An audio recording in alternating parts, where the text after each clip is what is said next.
What is up? This is your LA in a minute. Now I'm here at the United States Post Office in El Monte. But this isn't any ordinary post office. This is the place where oldies were born.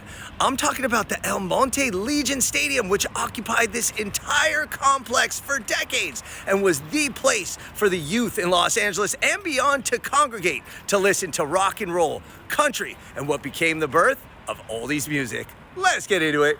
To see the impact of Art Laboe and the events he would have at El Monte Legion Stadium, look no further than this mural right here by Ignacio Gomez, where Art Laboe is right in the front. But the story first begins in 1928 when construction was completed on the El Monte Union High School gymnasium and auditorium, which opened its doors on Valley Boulevard with a 3,500 seating capacity, making it one of the largest venues in the entire area.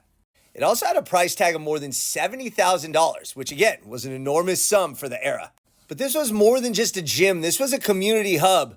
And it even hosted the sports carnival that preceded the 1932 Summer Olympic Games in Los Angeles.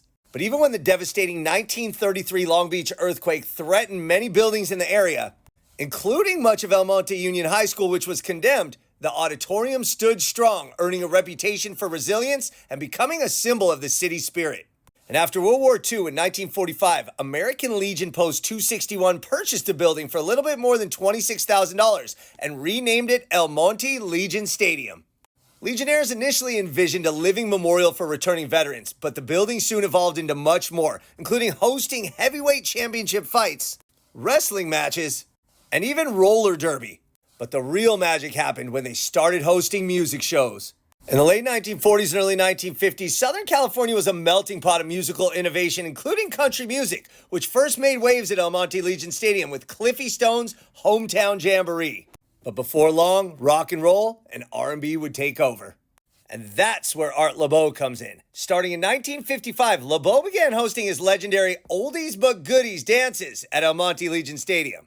And this was huge because these weren't just any concerts. These were cultural milestones that broke down racial barriers, bringing together Black, Latino, and white teenagers on the same dance floor at the same time that segregation was still the norm throughout America. And even Los Angeles had ordinances that discouraged or outright banned large, quote-unquote, racially mixed youth gatherings and dances. Laboe shows not only launched the careers of countless acts, including Richie Valens, but El Monte Legion Stadium became a sanctuary for youth culture, a place where the sound of the city was being forged in real time.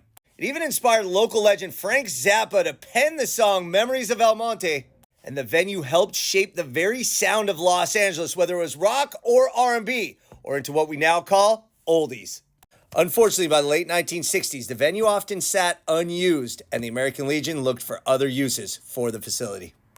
So rising costs and quote-unquote changes in society led to El Monte Legion Stadium's demise. It was eventually purchased by the United States Postal Service, demolished, and turned into a post office in 1974. Now, unfortunately, and much to my chagrin, there's nothing on site commemorating the impact of El Monte Legion Stadium and how important this site was on Los Angeles history. This little columned building out in front apparently used to have artwork or images, but today, if you walk around this thing, it's just blank.